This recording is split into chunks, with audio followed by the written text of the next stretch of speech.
Ladies and gentlemen, welcome to the Ambassador's Lounge. Our last program, that's last week, was on Pakistani strikes inside Afghanistan, which took place on December 24th. Now, since then, a lot of development has taken place, events have occurred. First of all, the Taliban, the reaction of Taliban leadership to these strikes was very aggressive. And one of the leaders also went ahead and said that these people, these TTP people, were guests of Afghanistan, and they cited their cultural codes to defend their presence inside Afghanistan. Following this statement, a couple of days later, the TTP leadership, they came out with aggressive statements against Pakistan military, and they threatened to attack organizations related to Pakistan Army. Now, it has become imperative now that Pakistan responds to these threats, and in fact, it takes these threats very seriously, and our approach has to be very determined and resolute. Now, on the other hand, almost 2 weeks after Pakistan conducted these attacks, the Indian media or Indian Foreign Office came out with a statement which not only condemned Pakistan, but they supported the Taliban narrative. And the spokesperson of the Indian Foreign Office said that we condemn any attack on innocent civilians.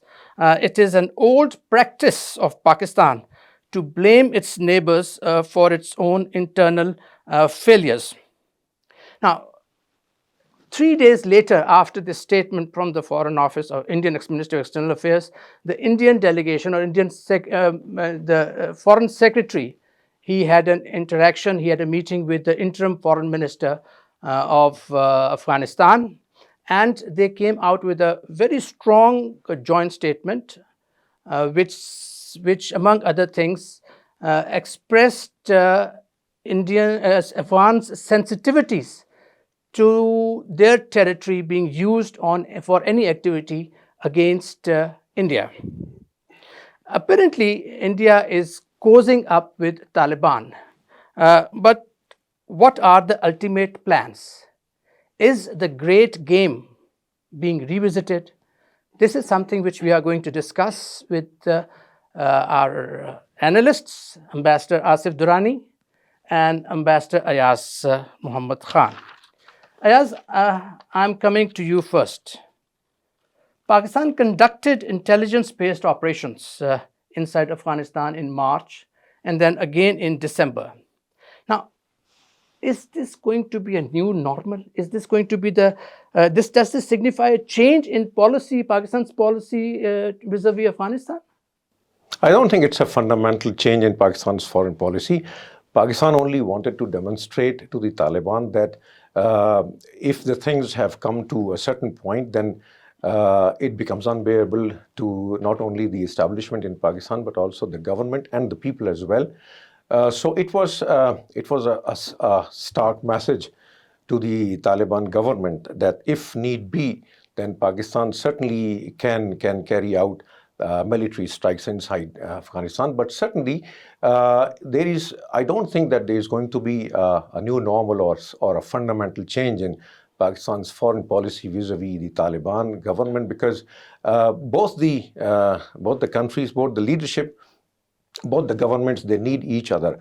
Taliban fully understand that they have their own compulsions because they have to demonstrate to their own people and their own critics, since they were being they were being branded as proxies of Pakistan, throughout since their inception in the 1990s.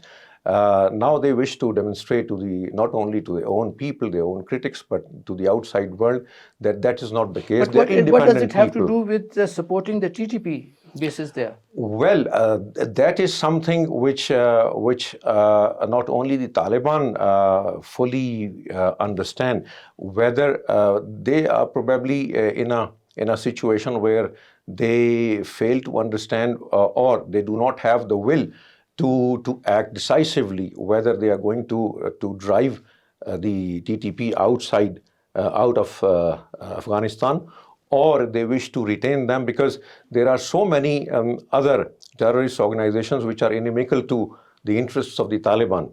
And for example, IS, for instance, and so is the resistance movement in Tajikistan, etc. These are posing a threat directly to the Taliban themselves.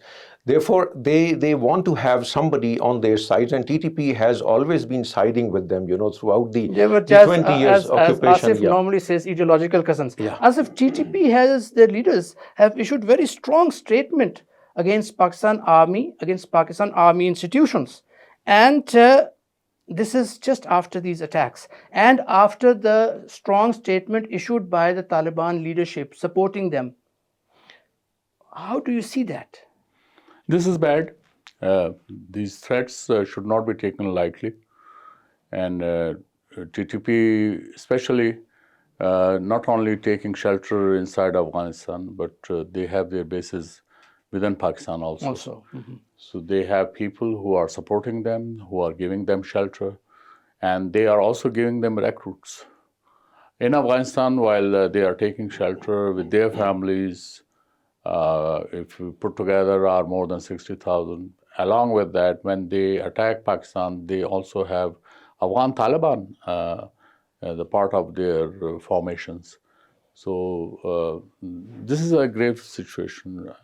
And then the way we have tackled it, in a sense, I think that it was part a carrot and part a stick policy. These attacks were, no one likes those attacks, but after the attacks, information which has been gathered shows it that 99% those who were hit were actually from TTP cadres. As against to what the Indian media is saying, that they were all, they were Taliban, they want to portray. They were civilians. They were, yes. So this is something, and then 50 people, those Taliban cadres, they were together. What they were doing. So and then their media cell was destroyed. So this is something, it was an intelligence-based operation. Is it a change in our policy? No, I think policy was that it was first to persuade the Afghan Taliban government. Which failed. They somehow, it was not heeded to. And this is a warning shot. This is a warning shot in a sense that you can't have the cake and eat it too. They have to realize that they are still isolated in the world. If they think that 40 plus countries have relations with them, I think they are mistaken. None of them have realized them, even if recognized them. And even if there are some pomp and show and the public appearances of their ambassador giving credentials and all that, it has not, in fact, given them recognition. So, Asif, we have been concentrating on diplomacy. We have been working on diplomacy. Our representatives have gone there. Our officials have visited Kabul. We have tried to impress upon them that, look here, this is the red line. Don't try to undermine our security. But that has not worked. Yes. They still insist that, I mean, as the statement by the Deputy Prime Minister said, that these are our guests, and they cite cultural codes. We have failed to convince them. Our diplomacy has not been worked. So therefore, we need to have other options. Do we have other options? Well, one option you have seen in the form of airstrikes. The other options are also available, like we can block their way, their trade, absolutely, from Pakistan. They can go. Well, that has not, Asif, that has not been very, that has not worked exactly. Please. Let me finish. Reason is that we will use only our options physically available with us. And they also know it, that without Pakistan, they cannot go far. It will not take them too far. Why? Because of the symbiotic relationship which is in existence between the two countries. More importantly, there are more Pashtuns on the Pakistani side than on Afghan side. And more than that, It is almost 17 tribes are on the border. Okay. So what can work for Afghanistan can also work for Pakistan also. And then they should not forget that they still, even within the country, they have yet to prove their legitimacy as a legitimate ruler of Afghanistan. 64% of Afghanistan does not support the Afghan Taliban. Okay. So here, I think while sitting in the glass house, they should not throw the stones. Okay. It is very important for them. And then Pakistan has been standing with them throughout. It is just not the Taliban, with Afghanistan, with the Afghan people. And but we had to bear the brunt, international criticism. Yes, we did have to be at the front. Ayaz, coming to you, what Asif was saying, that we have options. Now, in this context, what I would like to mention is the visit of the head of our spy agency to Tajikistan. Now, everything is, I mean, I don't know whether it is connected to this thing or not, but it came at the heels. And do you have an idea what the visit was all about? Well, it's all subject to speculation because we haven't really heard anything official coming out from the establishment itself or the government spokespersons whatsoever. We can only conjecture, and that is that first, the visits of DGISI is not something which is unusual or extraordinary because our DGISI or Chief of Army Staff, they have been shouldering some responsibilities of diplomacy whenever the situation demands. And this is probably in one of the same contexts that he visited Tajikistan. It is being bruited about that probably Pakistan is rethinking of courting the anti-Taliban elements, existing in Tajikistan, for instance. This is not certainly out of possibility. And I think that the prudence demands that Pakistan should normalize its relations, with all the factions, inside Afghanistan, not portraying itself, as the fierce supporter of the Which Taliban we have been doing in themselves, the past for decades. which has failed, and it is being demonstrated now that we betted, on one horse and we failed miserably. The prudence demands that we should be having friends, from all walks of life inside Afghanistan. If that is the attempt, then it's a very welcome thing, and it should be supported, and we should make moves on this track as much as we can. As if decade after decade, we supported the Taliban. We were there for them at every point, and as you said, to the chagrin of the international community, even. Now, do you think an anti-Taliban alliance, number one, is in the offering? Number two, will it work? It's too early to say that. And more than that, we only supported Taliban officially. Around 1996. 1994, when our embassy was attacked in Kabul. And one of our embassy staff was murdered. 21 of our diplomats, including the ambassadors, were grievously injured. And so it was an open act of war. And we accepted that challenge.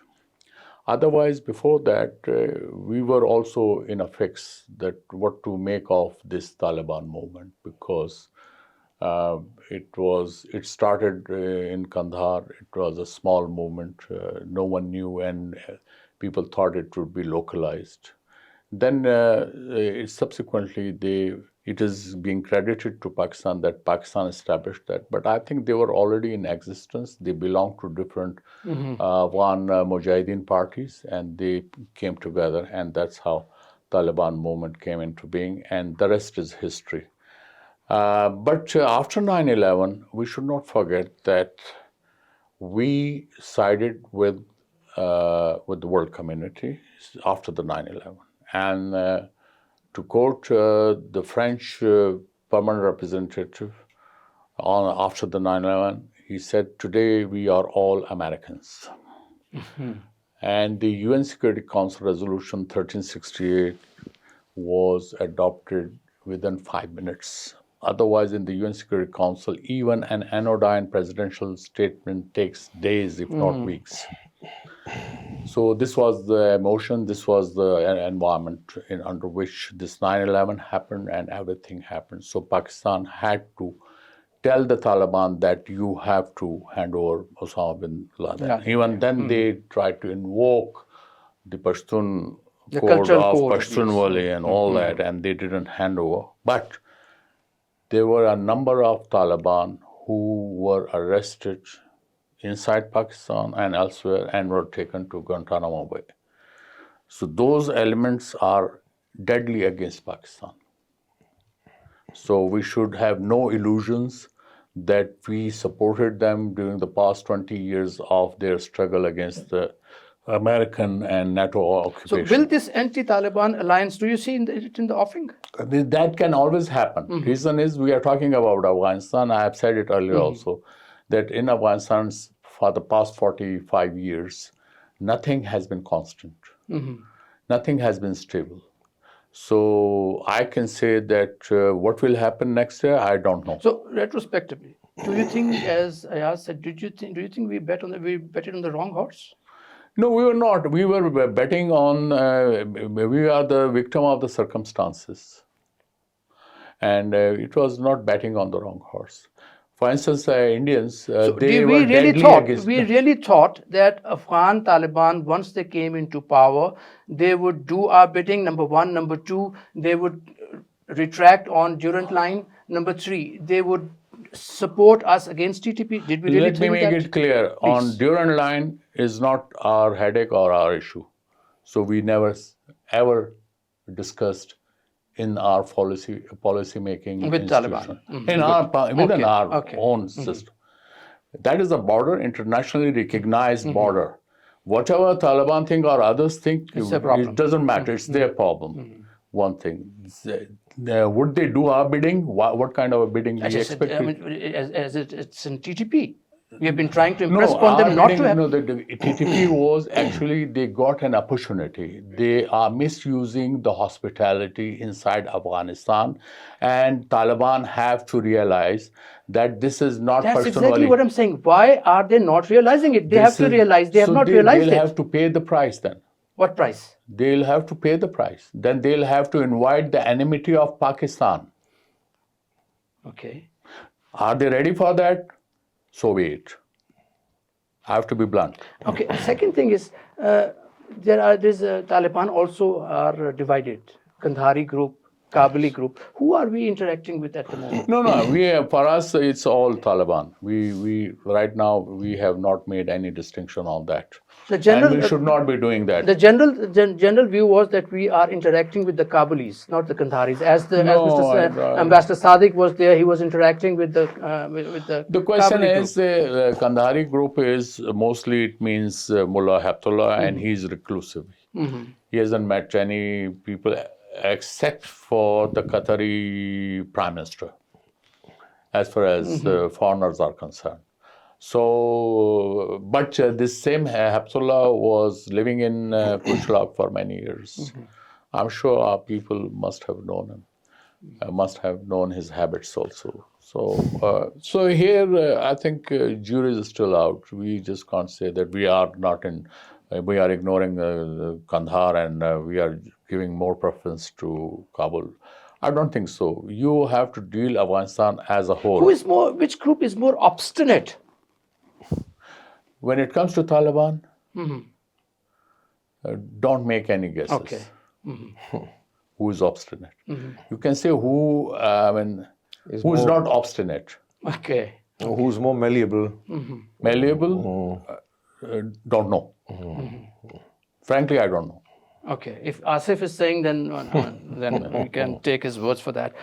Yes, coming to you. Now, Indian media, Afghan media, and even some of Pakistani experts, they are saying that Pakistani troops have entered Wakhan corridor.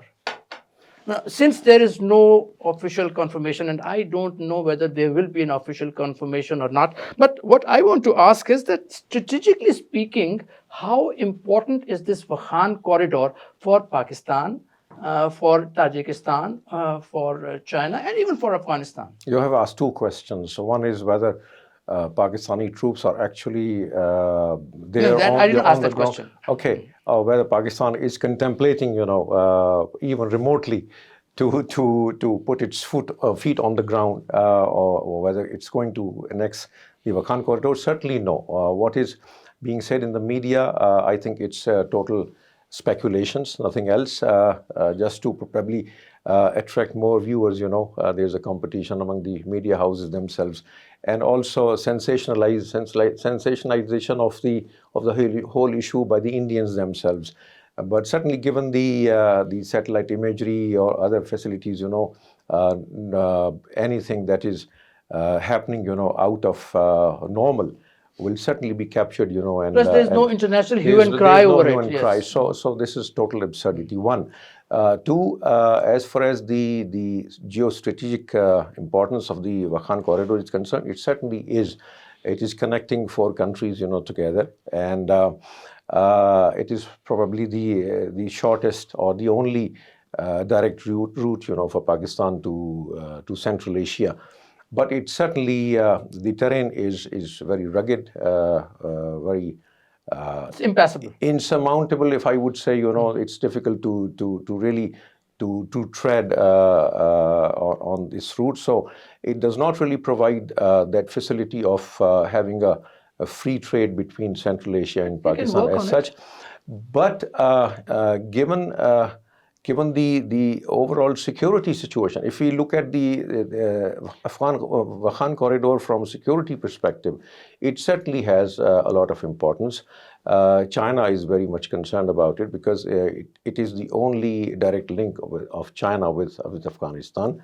And they're concerned about the Uyghurs. What is happening in Uyghur region, in terms of ETIM or other organizations that are threatening Chinese sovereignty, in that region. Similarly, Pakistan would like to have. Tajikistan also has the same. Tajikistan is also Ansarullah, which is threatening not only Mr. President, the president there, Rahmanov himself, but also the overall the ideology of Ansarullah is similar to the Taliban. They are known as Tajik Talibans, Ansarullah, and they wish to bring about the same changes within the governing system of Tajikistan. So, and they are very in close proximity. I mean, the ISIS, the Taliban, ETIM, they all converge somehow close to Wakhan corridor. But I learned, from Ambassador Durrani that Wakhanis themselves are very peaceful people, and they wouldn't allow these elements to really exist there, and carry out their activities from there, threatening the security of all the four states there. So Wakhan corridor is important, but right now, whether it serves the purpose of being a viable trade route for all the four countries is a big question. You said it's impassable, right? It is impassable. But then yes. Karakoram Highway was also built. Well, and it was it can't part be more of the dangerous. Silk It Route can't as be well. that big. Yeah, exactly. Yeah, it was part of the And Silk then you Route. said they are the indigenous people. They are very peaceful. Yes, they are very peaceful. There's no doubt about that. But then, are they equipped to handle the terrorist organizations like TTP, like ETIM? Asif, coming to you. If Pakistan is able to use Wakhan corridor for access to Central Asia, it would sideline the Taliban. It would sideline the Afghan. We can have direct access without going to the Taliban and have all that. In fact, Taliban have been a hindrance, an obstacle for our access and for availing the full potential of our relationship with Central Asia. I think we are going too far in this argument. Okay. Our access to Tajikistan through Wakhan had not, at least in our lifetime. Okay. It is such a difficult terrain. Yes, it can be built roads, but only Chinese can do that. No one And else. it is in the interest of the China also. No, if Chinese, It wants so it, for yeah. that, then you have to have the consent of the Afghan authorities also, because it's an Afghan territory. And more than that, I think Pakistan-Afghanistan relationship is not that bad that we don't have access to Tajikistan. We already have through Bandar Sher Khan. So road access is already available. Okay. To Uzbekistan, already it is available. Kabul-Kunduz route as well. It's all, and trade is going on. Trade between Pakistan and Afghanistan has not stopped. Our transit trade has not stopped. Afghan transit trade has not stopped. There have been certain restrictions, but those restrictions, Afghans also realized that Pakistan is justified in imposing those restrictions. So here, I think it is more a media, and more than that, social media, which is playing it up, and playing it up just to make certain corners or lobbies happy, or perhaps to create chaos. Otherwise, the situation is not that bad. This is my view. Okay. Asif, staying with you. Indian Foreign Office statement came almost 2 weeks after Pakistan conducted these strikes. And their statement supports the Taliban narrative. For me, it was nothing unusual. They have condemned Pakistan. For me, again, it was not unusual. And then we see Indian Foreign Secretary. He met with the interim foreign minister In Dubai. Yeah. After the meeting, they issued a statement. That statement was very comprehensive. Besides exchanging views on bilateral relations, on development of trade and commerce, on humanitarian assistance, the Afghans assured them that their territory will not be used on any activity in India. Whereas in our case, they are reluctant to say. They are citing the cultural codes. I think, Imran, it's quite reassuring that Afghan side has given assurances to the Indian side that Afghanistan will not be used for activities against India's interests. Very good. The same assurances they gave us under the trilateral mechanism between Pakistan, Afghanistan, and China, when the foreign ministers of the three countries met in May 2023. Okay. And the joint statement very clearly stated that the Afghan interim government's foreign minister assured that Afghanistan soil would not be allowed to be used against China or Pakistan, and it was also assurances about the TTP's conduct. So here, when I say that Afghan Taliban, they have to learn the art of governance, so they have to keep their archives also ready to be consulted. It is, unfortunately, they forget very soon that what have they promised. And I can, somehow I have my sympathies that it was easy for them when they were fighting against the Americans. So they had no liability. But now they are responsible for everything. Exactly. Like you and me are discussing about their conduct is because they are not, listening. They are not acting as per the international norms, as per the norms important for good neighborly relationship. This is something they have to learn. And if they don't want to learn, or if they don't learn, then I think I'm afraid that would not be in their interest. Yeah, yes. This causing up between Taliban and India, what is the future of it? Do you see India officially recognizing the Taliban government? First of all, we have to see the context. Look, India does not have good relations with any of its neighbors, right? And with Nepal, Bhutan, for instance, left-leaning, recently elected president of Sri Lanka, for instance, and did not have good relations with the president of Maldives. He was only compelled to come to Mr. Modi, when the economic crunch really compelled him to go there and ask for economic assistance from them, with Pakistan, obviously. So they realized that they do not have good neighbors, around them. And Pakistan and Afghanistan tiff, which takes place, which has taken place recently, and the tensions that started mounting for the last 2 or 3 years since the new government in Afghanistan, they found an opportunity that probably this is time that India can befriend Taliban at this point. They're taking advantage of Pakistan-Taliban tense relationship right now. That's why they are cozying up with them.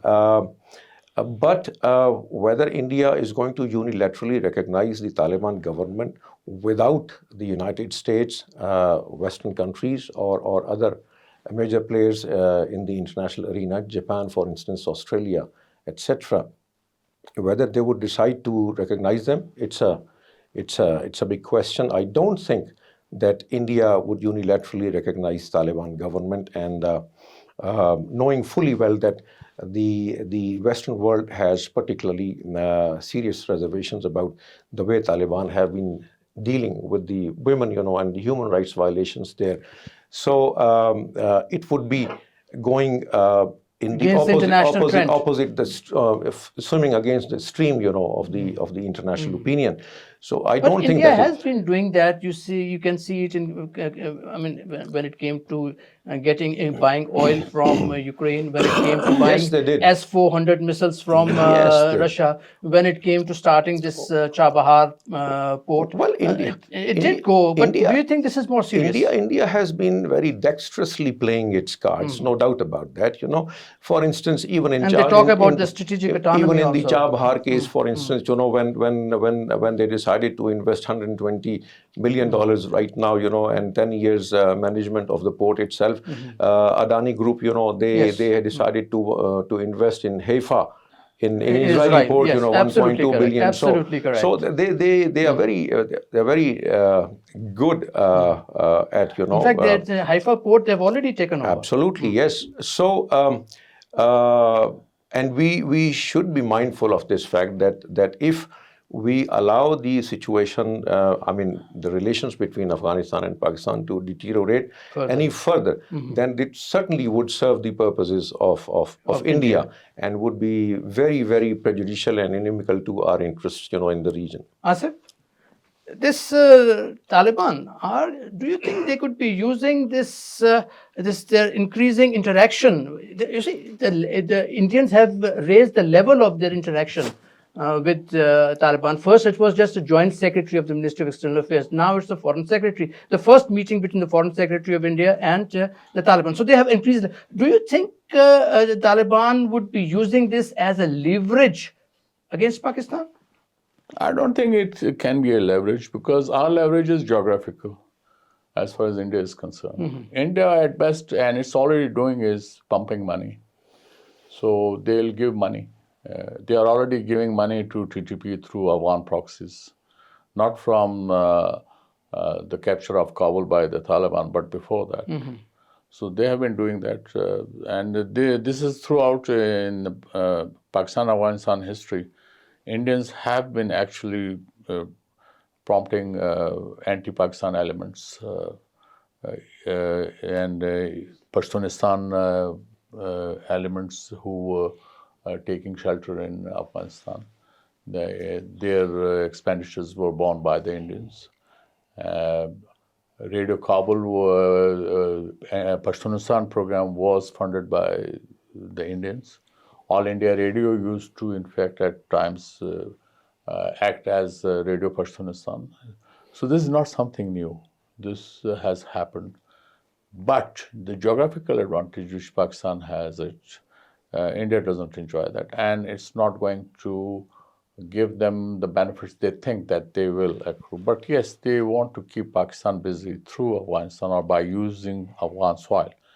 Till Ashraf Ghani, they could use the Afghan soil, so much so that their intelligence agency, NDS's stationery, was in fact funded by the Indians. I don't know about the GDI. Now the new name is GDI. So, but not yet. They haven't reached that stage. But it's a possibility. It's a possibility. And more than that, it should also serve as a lesson in Pakistan that don't try to be ideological. If That's the crux, Asif Durrani. Ambassador, that's a crux. If Taliban are ideological and if they can cozy up with the Indians, and that Indian dispensation, which is Hindutva champions who have worst record of repression of minorities, especially Muslims. So Afghan Taliban, I don't think they'll be clever by half. They should know the consequences. As if you have struck on the head of the proverbial nail. Now, what I'd like to ask is that Taliban's quest for legitimacy, will it get a boost with the rapprochement with India? I don't think so. Absolutely not, because that will come only when they resort to inclusiveness. Is this a wish or is it a fact? No. In fact, I'll debate that. Unless they are inclusive, because 64% of Afghanistan is out. Right now, these Taliban are all Pashtun. More than that. Women's education, nowhere in the world is going to compromise as far as girls' education is concerned. United States, Europe, nothing doing. OIC, as a whole, a consensus resolution condemning this act of the Taliban, banning girls' education and their right to work, and portraying it as Islamic. This is not Islamic. This may be Afghan, this may be the conservative nature of Afghan society, but it does not represent Islamic values. And it is rather, they are defaming Islam by resorting to these tactics, and they are portraying a horrible model of Islam. How do you explain this, if I may use this word, enthusiasm within the Taliban to improve relations with India? Well, I think they want to, perhaps they want to play with the galleries. Fine, good luck to them. But at the same time, I think it will cut both ways. But India has been, instead of the Taliban, what India's foreign policy or what diplomacy has done, they have approached the people. All their projects which they have initiated or the assistance which they have given to Afghanistan, it is people-oriented, humanitarian assistance, health assistance. They have been providing pesticides, they have been providing polio doses, they have been providing COVID vaccine, units of hygiene kits, relief aid, 27 tons of earthquake relief aid. This is what they've been doing. They have been appealing to the minds and the hearts of the people. What have we done there? Projects are always people-oriented. This is directly related to the people. This is not just a project. They have been providing assistance for the people. We grow 3 million tons of wheat only for Afghanistan. Okay. Yes. Why don't you highlight this thing? No, this is not highlighted. It is so highlighted that 300 tons of medicine and Indians highlighted. 50 metric tons of wheat and Indians highlighted. It appears in every media. Why are we so reluctant? We have also done it. Okay. We have given, I think, 30 crore rupees worth of medicine only in 2023. Okay, that's good. And then the Torkham-Jalalabad road is near completion. It's near completion after how many years? 17 years. After 17 years, you still say it's near completion. Ambassador. After 17 years, you are saying it's near completion. Not because of government of Pakistan's fault. It was subsequent Afghan governments, and sometimes they would block the way of our engineers. Okay. And then they added 2 more bridges. So when you add something, so it adds the cost plus the engineering work and all that. Okay. So it is not the fault of Pakistan. Then Jinnah Hospital is working 200 bed in Kabul. Lagar Hospital is there. Then Kidney Center in Jalalabad is working for the past decade. And in some places in the hospital, they have converted the operation theater into a laundry. So what we do? Okay, that's pathetic. I mean, and then education now, the kind of education now for the women, if it's banned, what to do? These are certain challenges which are new, and then when Indians try to do that, you think they were Taliban friendly? They were absolutely. They closed their embassy, they shut down. They did. Now they want to reopen it. They realize that in diplomacy, you just can't shut your doors. So it is. They have reopened now. In the name of completing their projects, fine, good enough. They can do that. But probably they are also using Pakistan and Taliban differences. No, they don't want to be left alone. In diplomacy, you don't leave yourself to be alone. Okay, Ayaz, coming to you. Now, India plans to expand its footprint not only in Afghanistan, but also in Central Asia. In the process, it would like to isolate Pakistan. This is what we were discussing earlier also. And then it's using Chabahar port for such an opportunity. In fact, Chabahar port has been defined as India's gateway to Afghanistan and to Central Asia. Certainly, yes, yeah. India's objectives are very clear as far as Chabahar port is concerned. It is not sheer out of love, for the Afghan people or for the Iranians themselves, but they have their own objectives, to meet, and one of them is to influence the government in Kabul, through Chabahar, of course. They have the money, they have deep pockets, they want to pump in the money, and they want to buy off the government, in Kabul, and that's why they are pursuing this project of developing Chabahar port. Their objectives are much higher. They have this international north-south trade corridor, connecting with them, but there are certain obstacles, of course. While on the one hand, the United States did mention, when last May this 10-year handing over of Chabahar port to the Indian authorities was signed between Iran and India, it was clearly told by the Americans that those countries or people who want to do business with Iran should be mindful of the fact that they are under sanctions and they have. But Americans exempted the Americans sanctions. Americans are weighing both the options. I don't think that they are going to punish India for doing business with Iran. And similarly, Iran would also welcome any investment that is coming into its pockets, because they are cash strapped, they need money. And if it is coming through one of the trusted allies of United States, which is the main power behind sanctions against Iran, they will certainly welcome it. So the objective is to certainly to counter the influence of China and Pakistan inside Afghanistan and also in Central Asia, because Chabahar port has cut about 800 kilometers of distance between Indian goods, to Central Asian republics. In fact, they say that Indian goods can reach Russia in 16 to 21 days because of this Chabahar. Certainly, yes. So it's a very significant project, and we also have to see its implications, for not only for Pakistan, but we have to discuss them with Chinese as well as to how we are going to take advantage of our Gwadar port, and make the most of it. But isn't Gwadar port? I mean, it's a bigger port. Isn't it underutilized? It is being certainly underutilized. It has greater potential, as the Chinese have projected that they are going to pump in about $62 billion into Gwadar port. And not Gwadar port, overall. No.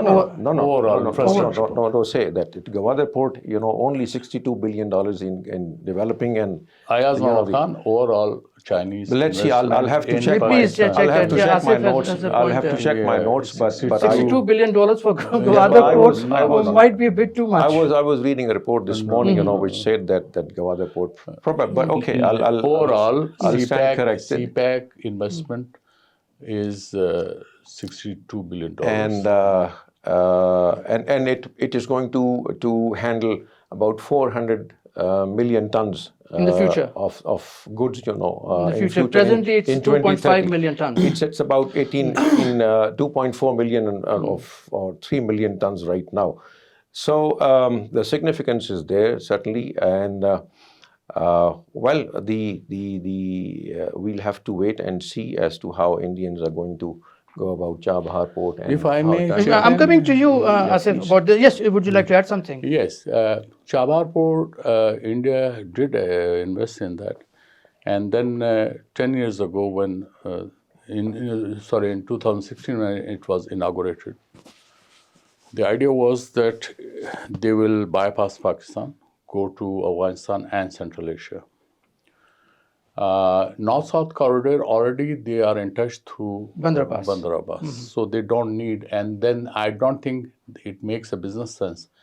Coming from Pakistan, the ship will first berth at Chabahar and then go to Bandar Abbas and then go to northwards. No, I think what they're doing is Chabahar, the ship come to Chabahar, from Chabahar by a train line, which is almost completed. It will connect to Zaidan, from Zaidan to Zaranj onwards. No, Zaranj, it is Afghanistan. Yes. No, Chabahar to Zaranj, Dilaram. Zaranj is already, road is built. Yes. No, Zaranj to Dilaram, the road is come built. to Zaidan.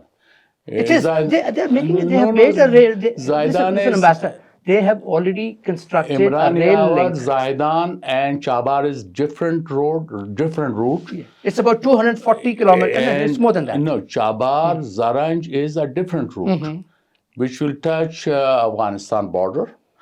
It is a multimodal transportation, starting from Kandla port in Gujarat, Indian Gujarat, coming to Chabahar, then from ship to transporting it by road, reaching Afghan border at Zaranj, then midway to Dilaram to Kabul is 3,100 kilometers. Okay. It will take, through this multimodal mode, almost 15 to 20 days to reach Kabul. So, Ambassador, Zaranj to Dilaram is 215 kilometers. That is midway, I'm saying. The question is, it is also customs or formalities included. Okay. Iranians are not going to allow anything coming then and shutting their eyes and it will go. There are certain procedures, one. Secondly, so far, it is now almost 9 years. Yes. Trade has not started between India and Afghanistan and to Central Asia. It's basically because... our India's trade through Pakistan via Karachi port is more than what is projected of You were talking about Bandar Abbas, but you see, Bandar Abbas, besides being congested, it does not have the capacity to handle bigger vessels like 100,000, which Chabahar has. Chabahar has. Master, please. Chabahar has that capacity. It's a deep sea post. Jury is still out. No, jury is not out on this thing. No. It is very clear. It is very clear. Don't insist on that, please. Ambassador. Okay. We can so come what? back. What? We can come back on that. This is not something which is unscientific. We can come back on that. That's not the issue. Issue is that for Indians, already reaching out to Russia route is available. It is not choked. And Iran is trying to use all the routes. Iran's geography is such that it neighbors Central Asia through Turkmenistan. It neighbors Afghanistan also. Okay. So here, that's not the issue. Issue is that Indian trade through Chabahar, despite the fact that it's functional for the past 9 years, has not picked up. Okay, one more thing. 50,000 tons of wheat they sent to Afghanistan as a humanitarian assistance. Okay, right. Yes. More than half went through Pakistan. Okay. They know that from Wagah to Kabul is 48 hours in as compared Obviously, to that's a longer route. So it is. But then they believe that Pakistan is creating hurdles for them, so they're opting for their new options. India has not formally applied for the transit facility to Pakistan. Okay. We can't be more Catholic than the Pope. We will not be more Catholic. What I want to know is that what are Indians' basic intentions as far as Central Asia is concerned? It has been long aiming to develop it already has good relations with India. In Tajikistan, it has as a naval, it's a military base also. So how It does used to be, not anymore. it's not there anymore? No. Okay, we'll check. After 9/11, no. After 9/11, they don't have a military base there. Okay. So what are Indians' intentions? Well, Indian intelligence, they have their relationship with Central Asia much longer than they were independent. They had their consulates during Soviet time also. So it is not, that is India's credit. They had their relationship. They had relationship with the entire Soviet Union. Still, Russian 70% armament is of Russian origin. It's again, in that context, they have a very close relationship. So Central Asia is there. They have had that. And then, mind you, it is just not Afghanistan, for that matter, Iran. They had their relationship with, they were doing trade with Central Asia. Okay. Now, gentlemen. So it is very much there, and it is not harmful for Pakistan or something. They are already in existence. It is in our minds whether that we are unnecessarily becoming worked up that this is going to harm us. No. We have I our like own this credentials. approach. I like this approach. We have our own yes, we have our own credentials. relations with India. We have our own advantage to geography. And it is very much there. This is how our attitude, the attitude of our diplomacy should be, that if India is developing relations with the Taliban, so be it, they have the right to do. We have our relations, and we would hope that India's relations with Taliban do not affect. Should not badly. be seen as exactly. as now, a gentlemen, threat to Pakistan. both of you, final question. How do you see the relations between Taliban and Pakistan developing in the near future? So, Asif, coming to you first. It is, I think, now in Taliban leadership's hands. Pakistan would be ready. Pakistan would be ready to accommodate their concerns. Pakistan has, I think, time and again assured them of their support, assured them of fruitful relationship, assured them of any kind of assistance they need for the development of Afghanistan.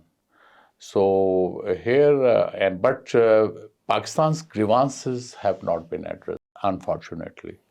So it is time for the Taliban leadership to look into that, address those concerns, and I think we can move on. Yes. I think we have to reduce it to only one thing, the future of Pakistan-Afghan relations, and that is the existence of elements that are threatening Pakistan's security and stability here.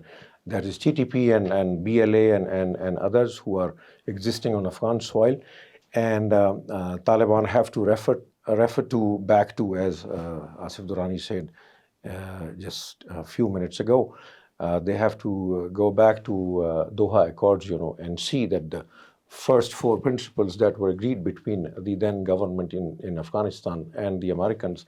The first point was that Afghan soil should not be used for any, against any country, and Taliban, being the inheritors of these accords, they have to abide by those accords. Yeah, they are party to it. Yeah, certainly. Mm-hmm. So I think the only objection or complaint that Pakistan has against the Taliban is the elements that are threatening Pakistan's security. Otherwise, I don't see any bigger problem there, which is insoluble there. Thank you very much, gentlemen. Ladies and gentlemen, we have, that is Pakistan, year after year. We nurtured the Taliban. We supported them in the hope that they would not create a haven for anti-Pakistan forces. Little did we realize that the most important element for peace and stability is within the country. By stability, I mean the economic and political stability. That is what has been missing in Pakistan. Our country, economically, politically, is in a mess. Lawlessness prevails, and it is a system of powerful, for the powerful, by the powerful. Our society is divided. It is deeply, deeply polarized. And the tragedy is that we think, we believe that we can control it. This is a dangerous mindset. And it was exactly this mindset which led to the tragedy of 1971. It is still time that we should realize the federation is weak, the provinces are disgruntled. We need to address these concerns of our provinces in Balochistan, in KPK. On the other hand, Taliban needs to realize that they are, as Ambassador Asif and Ambassador Ayaz said, that they are no longer a militant outfit. They are a government. They have certain commitments to their neighbors, and it is important for them that they fulfill their commitments. They cannot justify the action on the basis of a certain cultural code. Pakistan has been with them, it has supported them. It is their duty, it is imperative upon the Taliban that they should check, control any activity which is anti-Pakistan. And as my panelists said, that we need to take a stand. We need to be resolute. We cannot let any force undermine the security and stability of our country. Thank you for watching Ambassador's Lounge. Please subscribe to our channel, and we always welcome suggestions and your comments. We'll see you next time. Thank you.